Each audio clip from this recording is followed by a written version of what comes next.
Bonjour, c'est la mini paracha de Miran Neshama, Vayeshev. Vayeshev, c'est la paracha qui nous parle de la vie de Yosef.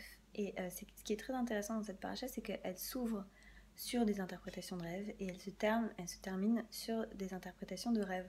Sauf que, au début, dans le premier cas, le fait d'interpréter les rêves va lui causer gravement préjudice puisque ça va le mener à sa quasi-perte. Et à la fin, on anticipe déjà que c'est ce qui va le mener à son salut. Et vraiment, c'est ça que je voulais regarder avec vous, tout simplement dans la structure de la paracha et dans cette espèce de répétition-là d'une occurrence, mais de voir à quel point le contexte change le sens d'un événement. Et ici, ce qu'on voit en fait, c'est que la même chose, le simple fait d'interpréter un rêve, peut être catastrophique dans la vie de quelqu'un et peut être complètement salutaire.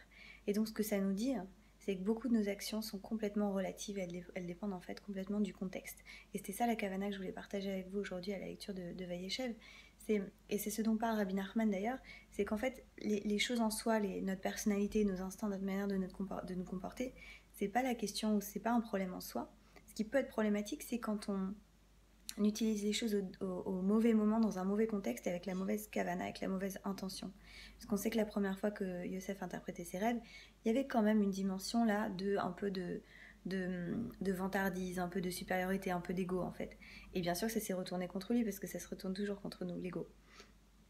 Et à la fin, il a interprété les rêves vraiment pour aider les autres.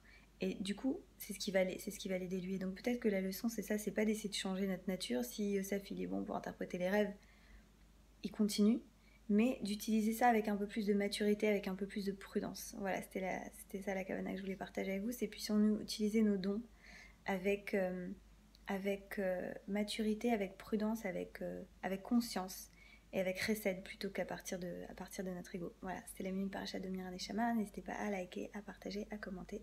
Shavuot Tov et Chanukah Sameach.